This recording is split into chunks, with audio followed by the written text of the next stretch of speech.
Welcome to this journey of one of the most disturbing cases in recorded history of rural Kentucky. Before we begin, I invite you to leave a comment about where you're watching from and the exact time you heard this story. We're interested in knowing where and at what times of day or night these documented accounts arrive. The hills of Harlan County, Kentucky cast long shadows across the valley as dusk settled on that autumn evening of October 19th, 1938. The Covenant Light Church stood like a weathered sentinel at the edge of Millstone, a former coal mining settlement nestled in the Appalachian wilderness. What transpired there would leave an indelible mark on the collective memory of the region, a stain that time has failed to wash away. Reverend Crane had been the spiritual leader of the Covenant Light Church for 17 years. According to county records, the modest wooden structure was built in 1903 as a place of worship for the miners and their families who had settled in the area. The church's bell tower, visible from most points in the small community, served as both timekeeper and gathering call for the faithful. But on that Wednesday evening, as the bell tolled for the midweek service, those who answered its summons had no way of knowing they were walking toward their final moments on this earth. The official report filed by Sheriff Warren Holcomb on October 20, 1938, documented that a fire engulfed the church shortly after 7:30 p.m., when approximately 32 parishioners had gathered for evening worship. The report noted that only 3 individuals survived. What the official record failed to capture was the deliberate nature of the tragedy and the disturbing revelation that Reverend Crane had seemingly orchestrated the entire horrific event. The question that haunts this case is not just how, but why. What drove a respected minister, described in multiple accounts as devoted and compassionate, to commit an act of such unfathomable violence against his own congregation? The answer lies buried in a complex web of psychological deterioration, environmental factors, and a community culture of silence that allowed warning signs to go unheeded until it was too late. In the days following the tragedy, as smoke still hung in the valley air, local newspaper the Harlan Daily Enterprise reported that the fire appeared to have originated in multiple locations within the church simultaneously, suggesting deliberate action rather than accident. However, the article was remarkably restrained in its speculation, noting only that authorities are investigating all possible causes. This journalistic caution reflected the deep shock that paralyzed the community, the inability to reconcile the horror with the man they thought they knew. What is perhaps most unsettling about the case is how normal everything appeared in Millstone just hours before the tragedy. Waitress Lucille Dawson at the town's only diner, the Blue Ridge Cafe, recalled serving Reverend Crane his usual breakfast that morning. He seemed as he always did, she stated in a written testimony collected by the county clerk's office in November 1938. Quiet, polite, he left a larger tip than usual, but I thought nothing of it at the time. Wunha. The Reverend's daily routines were well established in the small community where privacy was scarce. He would rise before dawn, walk the half-mile from his modest home to the cafe, then spend most mornings in his study at the church. Afternoons were devoted to visiting parishioners, particularly those who were elderly or infirm. This pattern rarely varied until the final weeks before the incident. Several residents noted changes in Crane's behavior during September and early October of 1938. Ezra Montgomery, the town's postmaster, provided a written statement indicating that the Reverend had suddenly begun receiving an unusual volume of mail, much of it from theological seminaries and religious publishers across the country. He became obsessed with checking his post box, Montgomery wrote. Sometimes he'd come 3 or 4 times in a single day, asking if anything had arrived for him. The church itself stood on a small hill at the edge of town, surrounded by a grove of ancient oak trees. According to architectural records filed with the County Historical Society in 1947, The building was constructed primarily of local timber, a factor that would later contribute to the speed and ferocity with which it burned. A single narrow road led up to the church, winding through the trees and offering visitors glimpses of the structure as they approached. Many survivors of the Millstone community would later report being unable to take that road again, the memory of what happened too painful to confront. What makes this case particularly difficult to investigate comprehensively is the deliberate destruction of evidence. The fire consumed not only lives but also most physical traces of Crane's apparent psychological decline. His personal journals, correspondence, and sermon notes were all lost to the flames. What remains are fragmentary accounts from those who interacted with him in his final days, and the few documents that were stored elsewhere in the community or county offices. One such document, a letter discovered in the possession of Dr. Harrison Montgomery, the only physician in Millstone, suggests that Crane had begun experiencing severe insomnia and what the doctor described as nervous excitation, approximately 3 months before the tragedy. The letter, dated August 12, 1938, requested that Dr. Montgomery provide something to help the Reverend sleep. "The visions come most vividly when I close my eyes," Crane wrote. "I require rest if I am to interpret them correctly."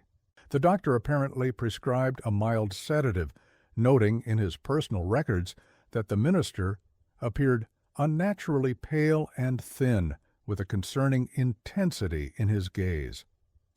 The community of Millstone in 1938 was like many other Appalachian mining settlements of the era, isolated, close-knit, and deeply influenced by both religious tradition and economic hardship. The Great Depression had hit the region particularly hard, with the coal industry already in decline years before the market crash. Many residents had departed for cities in search of work, leaving behind an aging population increasingly dependent on one another for support and sustenance. In this context, the church served as more than just a religious institution. It was the primary social hub, a source of both spiritual and material aid for struggling families, and the keeper of community traditions. Reverend Crane, as its leader, wielded considerable influence over daily life in Millstone. This authority largely went unchallenged, even as his behavior began to change. According to statements collected by Deputy Sheriff Eugene Crawford in early November 1938, Crane's sermons had taken a decidedly apocalyptic turn in the months leading up to the tragedy.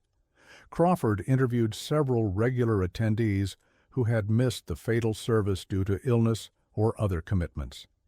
Meredith Holloway, an elderly widow who had attended the church for over 40 years, reported that the Reverend had become fixated on the book of Revelation and passages dealing with cleansing fire. "He spoke often of purification," Holloway stated. "He told us that the end times were upon us, and that only through fire could the faithful be truly prepared to meet their Maker." Biho. Such rhetoric was not entirely unusual in the fire and brimstone tradition of Appalachian Christianity, but witnesses noted that Crane delivered these messages with an unsettling fervor that had not characterized his earlier ministry. The most illuminating account comes from Silas Winchester, one of the 3 survivors of the fire. Winchester arrived late to the service that evening, having been delayed at the coal washing plant where he worked as a foreman. By the time he reached the church, the doors had been barred from within, an unprecedented action that immediately struck him as strange. Winchester's testimony, recorded at the Harlan County Courthouse on October 25, 1938, described what he witnessed through the church's stained-glass windows. "I could see Reverend Crane standing at the pulpit, his arms raised high. The congregation was silent, not singing or responding as they normally would. Something seemed wrong, so I moved around to another window. That's when I saw the cans of kerosene positioned around the perimeter of the room." According to Winchester, he immediately attempted to force entry into the building, breaking one of the windows and calling out to those inside. His actions apparently created enough of a distraction that two other parishioners, Abigail Thornfield and Zachariah Moore, were able to escape through the window he had broken. The three then tried to alert others to the danger, but within minutes, flames had engulfed the structure. The speed of it was unnatural, Winchester recalled in his testimony. It was as if the whole building had been prepared to burn, with kerosene soaked into the floorboards and walls. The screams lasted only moments before the roof collapsed. The accounts from Thornfield and Moore provide additional details about what transpired inside the church before the fire. According to Moore's statement, preserved in the county archives, Crane had begun the service normally, but then locked the doors after everyone was seated. He told us he had received a divine revelation, Moore stated. He said God had shown him that our congregation was to be the sacrificial lamp that would light the way for the second coming. Thornfield's account corroborates this, adding that Crane had brought numerous containers of kerosene into the church earlier that day, telling curious parishioners that the fuel was needed for a special ceremony of illumination. When he began splashing the liquid around the sanctuary, most congregants remained seated, either out of shock, confusion, or a deep-seated deference to his authority. No one moved at first, Thornfield recalled in her written statement. It was as if they couldn't believe what was happening. By the time they realized his intentions, he had already ignited the first fire near the entrance. The aftermath of the tragedy revealed a community paralyzed by grief and guilt. Many survivors of Millstone, those who had not attended the service, questioned whether they could have prevented the disaster had they recognized the warning signs in Crane's behavior. This collective guilt manifested in a cone of silence that descended over the town. Many refused to discuss the events with outside investigators or journalists. The three survivors faced their own burden. Winchester, Moore, and Thornfield reported being treated with suspicion by some community members, as if their survival somehow implicated them in the tragedy. According to local newspaper accounts from November 1938, all three eventually left the area, unable to bear the weight of the memories and the subtle ostracism they experienced. One of the most disturbing aspects of this case is how effectively Crane concealed the extent of his psychological deterioration from those closest to him. A letter discovered among the belongings of his sister, Cordelia Crane Reed, who lived in Louisville, suggests that he maintained an entirely different persona in his correspondence with family members outside Millstone. The letter, dated just 1 week before the tragedy, discussed mundane matters such as the weather and his plans for the upcoming Christmas season. "The congregation continues to bring me great joy," he wrote. "Their faith inspires my own daily." This stark disconnect between his private thoughts and public presentation suggests a calculated effort to appear normal while planning the unthinkable. Further investigation into Crane's background, conducted by the Kentucky State Police in early 1939, revealed additional complexities. Before coming to Millstone in 1921, Crane had served as assistant minister at 3 different churches across Kentucky and Virginia. Each tenure had ended abruptly, though no official reasons were documented. Interviews with former associates suggested that while Crane had always been intense in his theological convictions, something had changed during his time in Millstone. Clarence Whitaker, who had studied alongside Crane at a seminary in Louisville in the early 1910s, provided a written statement to investigators suggesting that the Reverend had always been drawn to apocalyptic theology, but had previously maintained a balanced perspective. He was fascinated by the end times, Whitaker wrote, but also by grace and redemption. Something fundamental shifted in his worldview over the years. The environmental context of Millstone itself may have contributed to Crane's mental deterioration. The isolated nature of the community, surrounded by dense forests and steep mountains, created a natural echo chamber for his increasingly extreme beliefs. Without the moderating influence of regular contact with theological peers, his interpretations of Scripture grew more distorted and self-reinforcing. Weather records from the fall of 1938 indicate that the region experienced an unusually long period without rain, creating tinder-dry conditions that would have made the church particularly vulnerable to fire. Whether Crane consciously factored this into his plans remains unknown, but the environmental conditions certainly contributed to the devastating efficiency with which the fire consumed the structure. In January 1939, as investigators continued to piece together the events leading up to the tragedy, an unexpected discovery added another layer to the case. A hunter tracking deer through the hills approximately 3 miles from Millstone found a cave containing what appeared to be a temporary shelter. Inside were several personal items belonging to Crane, including a leather-bound journal that had escaped the church fire. The contents of this journal, now preserved in the Kentucky State Archives in Frankfort, provide the closest thing to a direct window into Crane's disturbed mind. Entries from July through early October 1938 document his increasing conviction that God was speaking to him directly, commanding him to cleanse his congregation through fire. "The voices come more frequently now," he wrote on September 3, 1938. "They tell me what only I can see, that my flock is corrupted from within, carrying sins too deep for ordinary redemption. Only through the purifying flame can their souls be truly saved." Later entries become more erratic in both handwriting and content, with some pages containing nothing but the repeated phrase, "through fire to glory," dozens of times. Perhaps most chilling is the final entry, dated October 18th, the day before the tragedy. "Tomorrow they will be delivered. Tomorrow I will be their salvation. God has chosen me as his instrument of purification, and I must not falter now. The kerosene is acquired.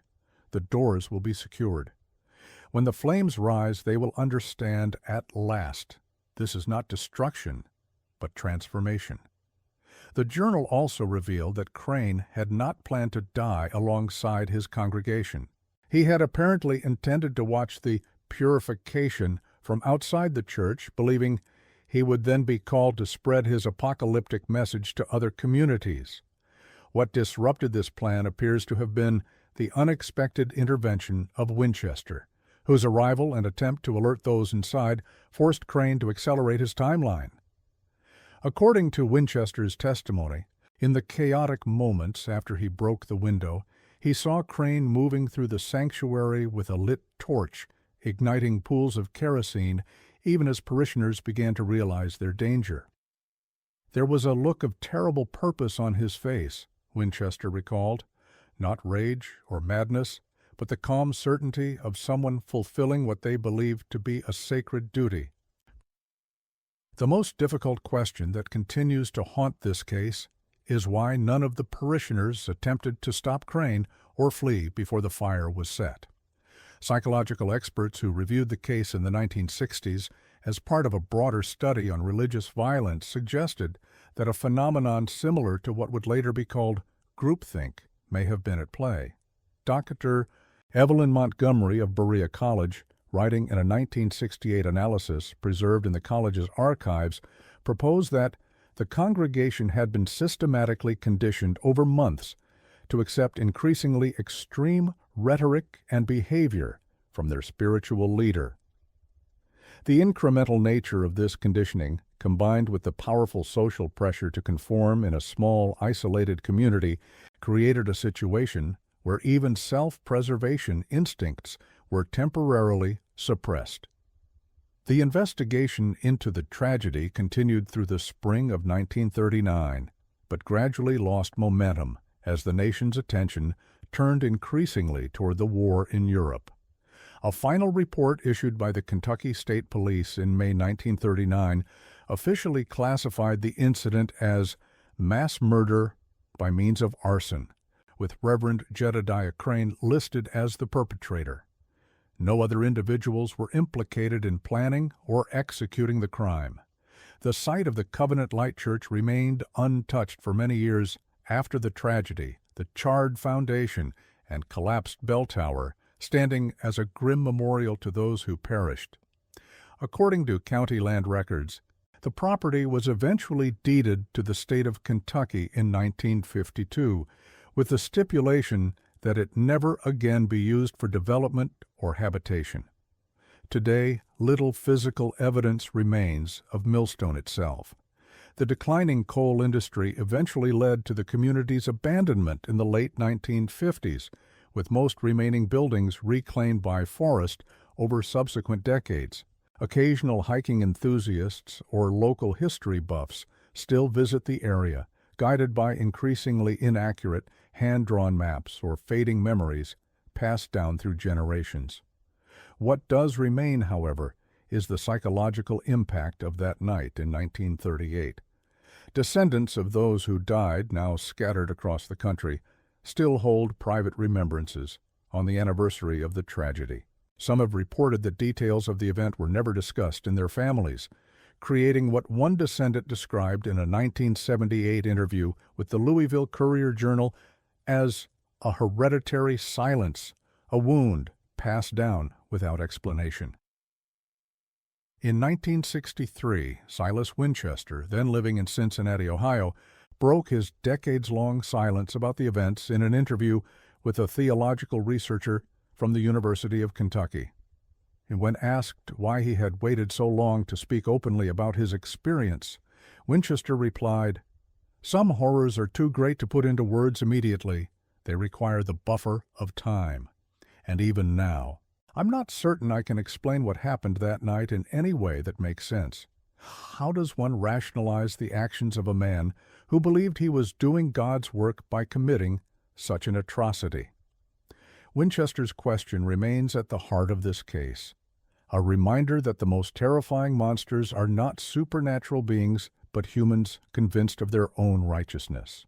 The tragedy at Millstone stands as a stark warning about the dangers of isolated authority, unchecked charismatic leadership, and the human capacity to reframe unspeakable violence as divine purpose. The fate of Reverend Crane himself represents one of the enduring mysteries of the case. His remains were never conclusively identified among those recovered from the church ruins. Some investigators suggested that the intensity of the fire may have completely consumed his body, while others proposed more speculative theories. A report filed by Deputy Crawford on November 30, 1938, noted that a man matching Crane's description was reportedly seen boarding a bus in Harlan 2 days after the tragedy, though this account was never verified. The journal found in the cave suggests that Crane had not originally planned to die in the fire, lending some credence to the possibility that he may have escaped. In the decades that followed, occasional rumors surfaced about Crane sightings in various parts of the country, a particularly persistent story, documented in regional folklore collections at Eastern Kentucky University, claimed that he had established a new identity as a traveling revival preacher in the Deep South. However, no credible evidence ever emerged to support these accounts. What is perhaps most disturbing about the Millstone tragedy is how effectively it was obscured from broader historical awareness. Outside of specialized academic circles and the immediate region, the event received little national attention, particularly as the country soon became preoccupied with World War II. This relative anonymity in the historical record raises uncomfortable questions about how many similar tragedies might remain largely unknown, buried in local archives, or preserved only in fading oral traditions. The psychological profile of Jedediah Crane, constructed by investigators, represents an early attempt to understand the mindset that could produce such violence. Sheriff Holcomb, in his final report on the case, wrote that Crane appeared to have undergone a transformation from spiritual guide to judge, jury, and executioner over a period of approximately 6 months. The isolation of his position, combined with what appears to have been an undiagnosed mental decline, created perfect conditions for the development of a messianic delusion, Holcomb concluded. Once convinced of his divine mandate, All subsequent actions, no matter how horrific, became justified in service to this higher purpose.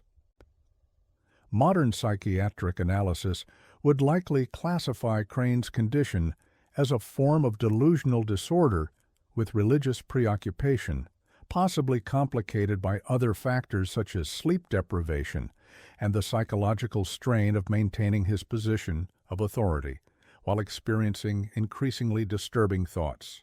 The environmental and social context cannot be overlooked in understanding how such extreme beliefs could develop and ultimately manifest in violence. The Great Depression had devastated the already struggling coal communities of eastern Kentucky, creating widespread economic insecurity and social instability. In such conditions, apocalyptic interpretations of current events often find fertile ground. Dr. Montgomery's 1968 analysis noted that economic devastation can create a psychological climate where end times theology becomes not just plausible, but compelling. When present reality offers little hope, the promise of dramatic divine intervention, even if destructive in nature, can provide a framework for understanding suffering that purely materialist explanations cannot offer. The Millstone tragedy occurred at a particular historical intersection of economic hardship, geographic isolation, and religious tradition that created unique vulnerabilities within the community. Yet the underlying dynamics, charismatic authority unchecked by external oversight, incremental normalization of extreme ideas, and the human tendency to defer to established leadership even in the face of danger, transcend their specific historical context. In 1962, the Kentucky Historical Society placed a small marker near the turnoff to what had once been the road to Millstone. The plaque offers only the barest outline of what occurred. Near this site stood the Covenant Light Church, destroyed by fire on October 19, 1938. 32 lives were lost. May their memory be a blessing. This understated memorial reflects the community's ongoing ambivalence about how to remember such a traumatic event. Visitors to the area have occasionally reported unusual experiences at the former church site, particularly around dusk on autumn evenings. Some claim to hear faint singing or the distant toll of a bell where no bell has hung for decades. While such accounts are easy to dismiss as the product of suggestion and imagination, they speak to the way tragic events can imprint themselves on both landscape and collective consciousness.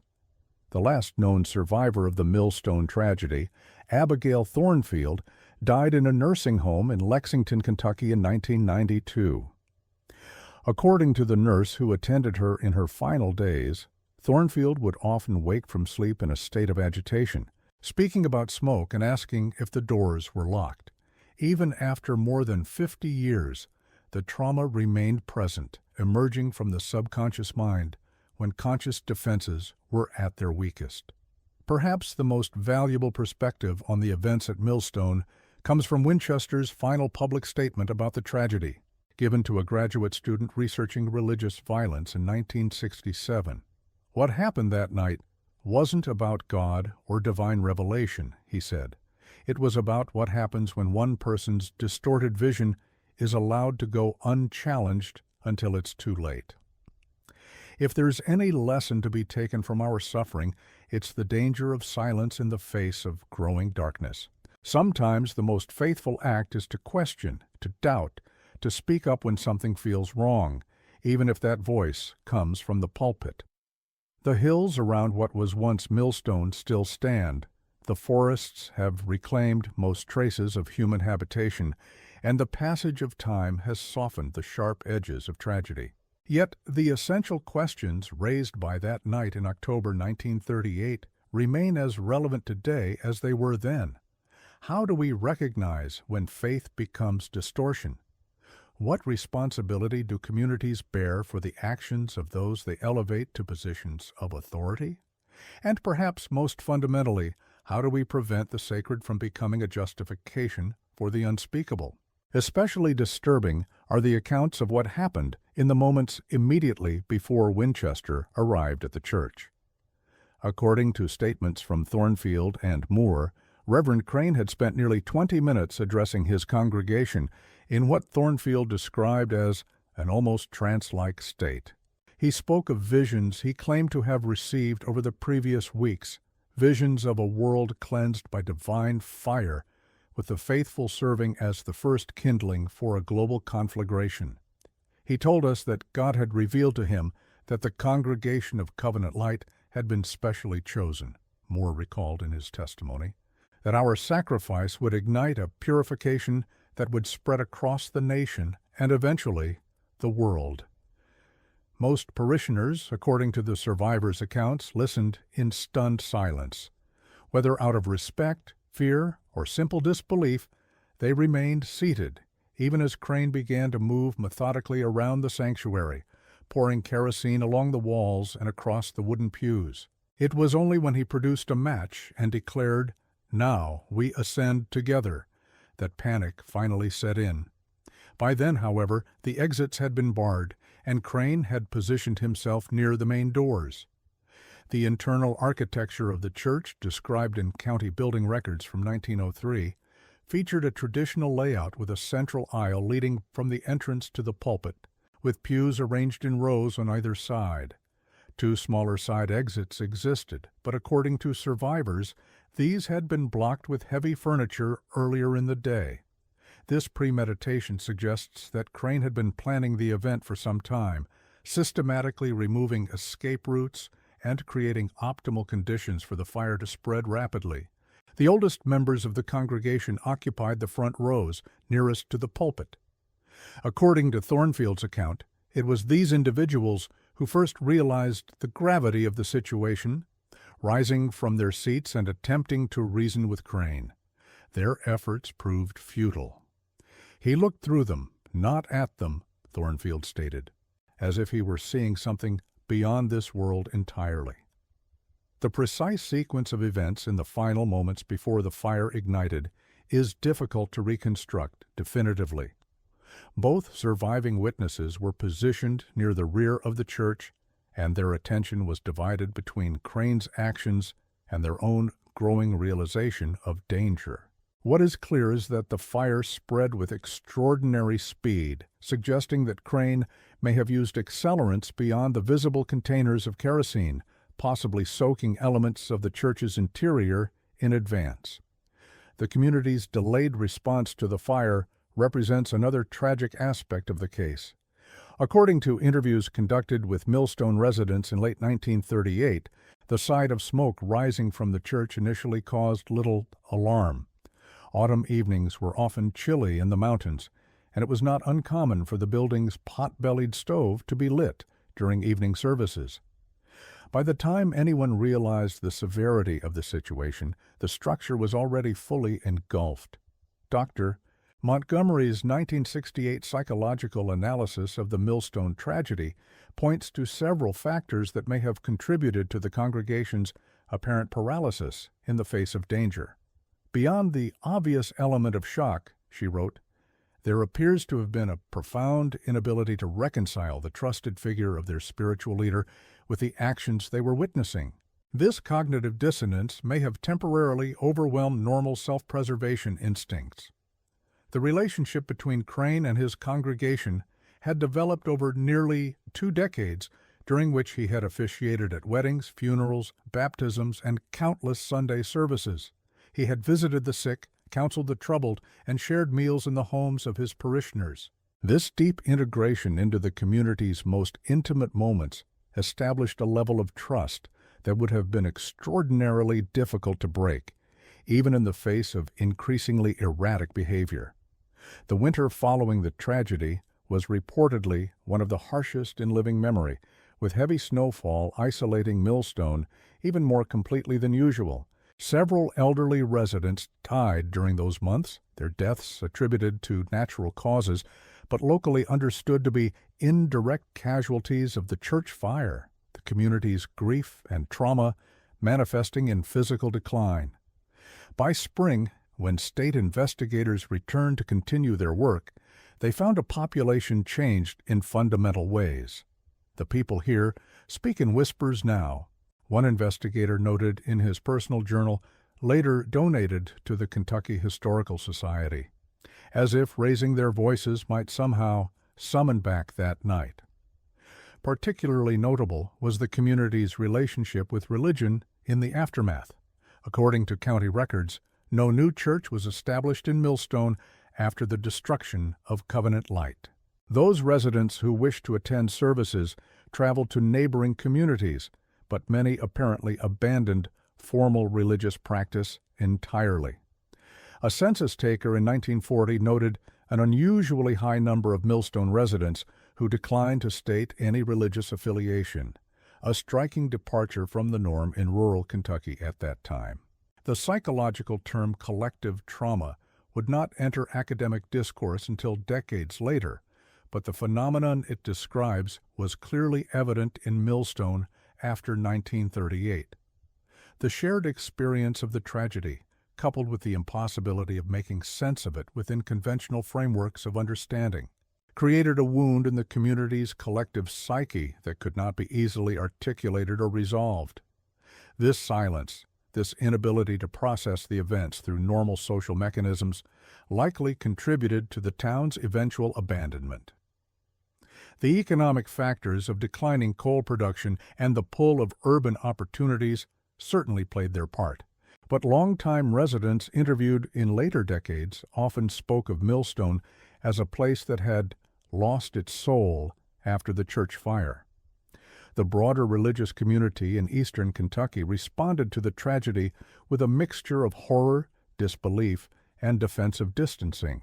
Church leaders from other denominations were quick to condemn Crane's actions as those of a madman rather than a true man of faith.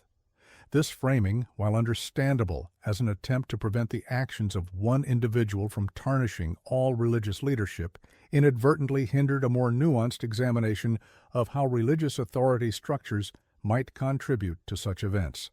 The journal found in Crane's cave hideaway offers disturbing insights into the progression of his delusions. Earlier entries from the summer of 1938 show a man struggling with doubt and searching for confirmation of his calling. "I have served faithfully for years," he wrote in July, "yet sometimes feel I have accomplished nothing of lasting significance. My congregation listens, nods, then returns unchanged to their daily lives. If God has placed me here as His instrument, surely He intends more than this slow, invisible work." By August, this professional dissatisfaction had transformed into something darker. Crane began recording dreams and waking visions in which he claimed to receive direct divine communication. These messages increasingly centered on themes of purification, judgment, and the need for dramatic action to prepare for the end times. "The voice came again last night," reads an entry from August 28th. "Clearer than before. The time of comfortable faith is ending," Fonnet said. "Now comes the season of fire." September entries show a man increasingly convinced of his special role as God's chosen messenger for the end times. He began interpreting ordinary events as supernatural signs confirming his mission. A sudden thunderstorm during a service, a bird flying into the church through an open window, even the particular pattern of knots in the wooden pulpit, all were recorded as divine signals meant specifically for him. By early October, the journal entries become increasingly disorganized, with passages of lucid planning interspersed with rambling theological justifications and passages copied from Revelation. The final weeks show Crane systematically working through the practical details of his plan, acquiring kerosene in small quantities from different sources to avoid suspicion, testing how quickly different materials burned, and considering how to secure the church doors most effectively. The last entry, with its chilling clarity about his intentions for the following day, suggests that whatever internal struggle might have existed had been resolved. Crane had fully embraced his delusion and was prepared to act on it with methodical precision. What makes the Millstone tragedy particularly unsettling from a modern perspective is how it demonstrates the potential dangers of isolated religious authority combined with mental instability. In today's context, Crane's behavior might have triggered intervention long before it escalated to violence. His increasing isolation, dramatic changes in sermon content, physical deterioration, and unusual purchases would likely raise red flags in a more connected community with greater mental health awareness. Yet similar dynamics of charismatic authority, group psychology, and incremental normalization of extreme ideas continue to play out in various contexts around the world. The Millstone tragedy serves as a case study in how ordinary people can be led to accept extraordinary circumstances when changes occur gradually and come from trusted sources. The power of incremental shifts in what a community considers normal cannot be overstated. As Dr. Montgomery noted in her analysis, each sermon that moved slightly further into apocalyptic territory normalized that position, making the next step seem less extreme by comparison. By the time Crane began speaking explicitly about purification through fire, the congregation had been subtly prepared to hear such messages, not as dangerous aberrations, but as extensions of accepted doctrine. The environmental isolation of Millstone amplified these dynamics. With limited access to outside perspectives that might have challenged Crane's increasingly extreme theology, the community became an echo chamber for his distorted worldview. The economic hardships of the Depression further reinforced dependence on the Church as both a spiritual and material resource, potentially making parishioners more reluctant to question its leadership even as concerns arose. What remains most difficult to understand, even after decades of analysis, is the apparent transition from Crane's genuine religious vocation to destructive delusion. By all accounts, his early years in ministry showed a man genuinely committed to serving his community. Former seminary colleagues described him as thoughtful and compassionate, if somewhat intense in his theological convictions. No evidence suggests that he entered the ministry with harmful intentions or that he exhibited signs of severe mental disturbance during his education or early career. The transformation appears to have been genuine, a gradual psychological unraveling rather than the revelation of long-hidden malevolence. This aspect of the case raises uncomfortable questions about the potential for extreme circumstances to distort even sincere faith into something unrecognizable and destructive. As one investigator noted in a personal letter now archived at the University of Kentucky, the most disturbing possibility is not that Crane was evil from the beginning, but that he began as most ministers do, with genuine conviction and good intentions, before something broke within him. The case has periodically attracted attention from researchers in various fields: theology, psychology, sociology, and criminal history. Each disciplinary lens reveals different aspects of the tragedy while still leaving its core mystery intact. For theological scholars, the case raises questions about how religious texts dealing with apocalypse and divine judgment can be interpreted in ways that either foster or prevent extremism. For psychologists, it offers a documented progression of delusion, culminating in violence. For sociologists, it demonstrates how community dynamics can both enable and fail to check dangerous behavior from authority figures.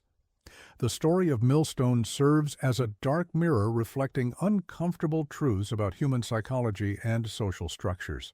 It reminds us how thin the veneer of civilization can be when certainty replaces compassion, when isolation feeds delusion, and when the sacred becomes twisted into justification for the unspeakable.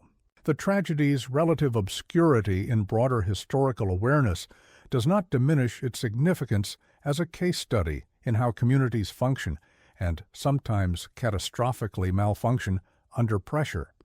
In the landscape of American religious history, the Millstone tragedy represents an extreme outlier, yet one that illuminates the darker potentials that exist at the intersection of charismatic authority, apocalyptic theology, and psychological disturbance.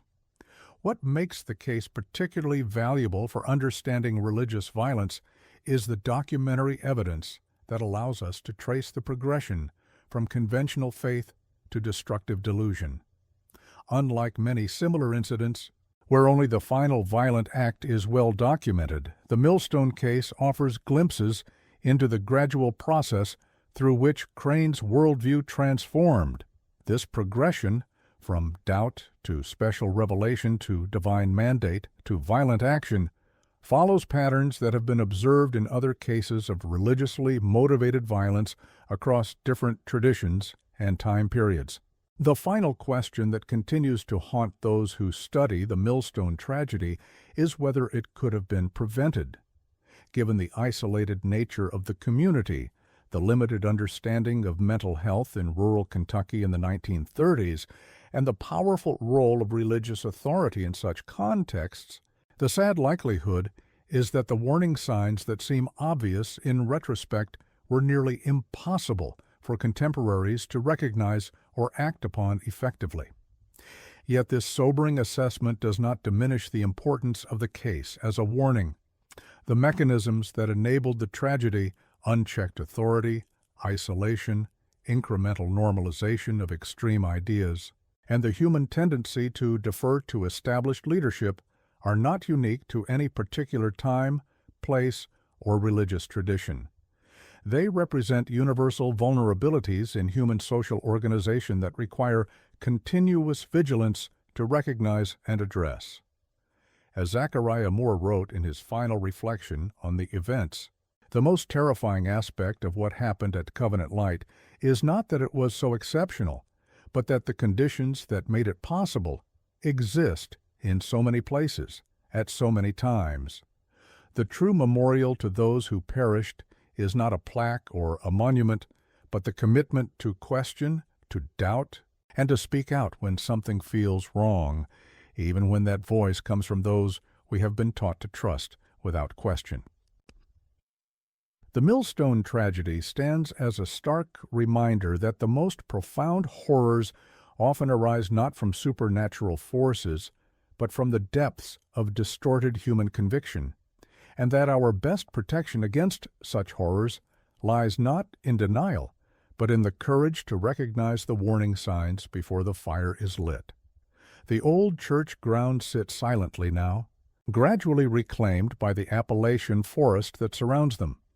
The foundation stones remain visible to those who know where to look, weathered by decades of rain and snow.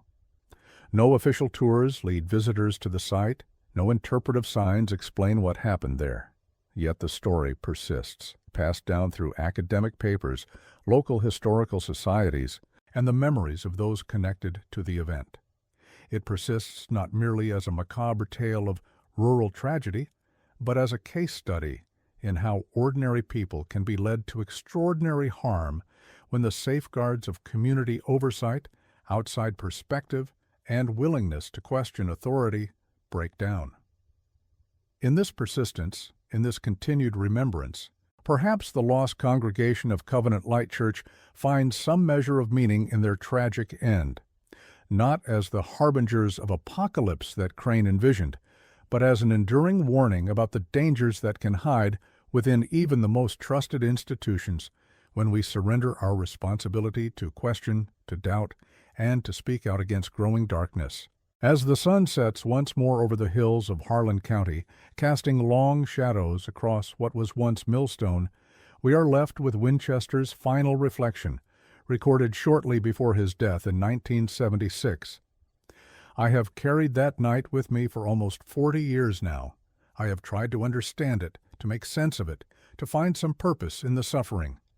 And if there is any purpose to be found, perhaps it is simply this: to remind us that our humanity, our compassion for one another, must always take precedence over any conviction, no matter how fervently held. Because when we sacrifice that basic human connection on the altar of absolute certainty, we open the door to horrors beyond imagining. The old bell that once called the faithful to worship at Covenant Light Church was recovered from the ruins and now rests in the Kentucky Historical Society's collection in Frankfort. Tarnished by fire and time, it remains silent, a tangible artifact of a community lost not just to economic decline like so many other Appalachian mining towns, but to a uniquely devastating convergence of isolation, authority, and delusion. Its silence speaks volumes, a reminder that the most important stories are often those hardest to tell, and that in understanding our darkest moments, we may find our greatest protection against their repetition. The question of whether Jedediah Crane survived the fire continues to intrigue researchers and local historians. The most comprehensive investigation into his possible fate was conducted in 1952 by journalist Emmett Hargrove of the Louisville Courier-Journal, who spent 6 months tracking down rumors and alleged sightings across the southeastern United States. Hargrove's unpublished notes, now held in the University of Kentucky's special collections, document interviews with dozens of individuals who claim to have encountered a man matching Crane's description in the years following the tragedy. The most credible of these accounts came from a boarding house proprietor in Savannah, Georgia, who reported hosting a quiet, intense man calling himself Reverend Joshua Winters for approximately 3 months in early 1940. According to her statement, this individual spent most of his time writing in journals and occasionally holding small prayer meetings in local parks. He spoke often of purification and renewal, the proprietor recalled. Something in his eyes made me uneasy, a fervor that seemed barely contained. Sure, the man apparently departed suddenly after a local newspaper ran an article about the Millstone tragedy on its anniversary. While this and similar accounts provide tantalizing possibilities, no definitive evidence of Crane's survival has ever been established.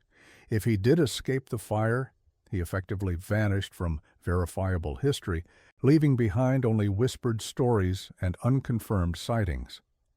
The psychological aftermath of the tragedy extended well beyond the immediate community of Millstone. Dr. Montgomery's research in the 1960s included interviews with several individuals who had family connections to the congregation, but had themselves moved away from the area before the incident. These individuals described a persistent sense of guilt and unease, what one interviewee called a shadow that follows even those of us who weren't there. Several reported recurring nightmares involving fire, locked doors, and the tolling of a church bell. Modern trauma specialists would recognize these symptoms as manifestations of what we now call secondary or intergenerational trauma, the psychological impact of extreme events rippling outward beyond direct survivors, to affect even those who experienced the tragedy only through narrative and family connection. The broader cultural context of the Millstone tragedy deserves consideration as well. The late 1930s represented a period of profound uncertainty and transition in American society. The Great Depression had undermined faith in established economic and social systems, while growing tensions in Europe foreshadowed a global conflict that would soon transform the nation. In rural communities especially, these broader uncertainties often manifested in heightened religious intensity, with apocalyptic and millenarian themes finding receptive audiences. According to religious historians who have studied the period, the years immediately preceding World War II saw a notable increase in fringe religious movements and extreme interpretations of traditional faiths across the United States. While the Covenant Light Church was nominally affiliated with a mainstream Protestant denomination, Crane appears to have gradually moved the congregation toward increasingly idiosyncratic theological positions, effectively isolating them from the moderating influence of broader religious community. This isolation, both geographical and ideological, created fertile ground for his delusions to take root and flourish unchecked.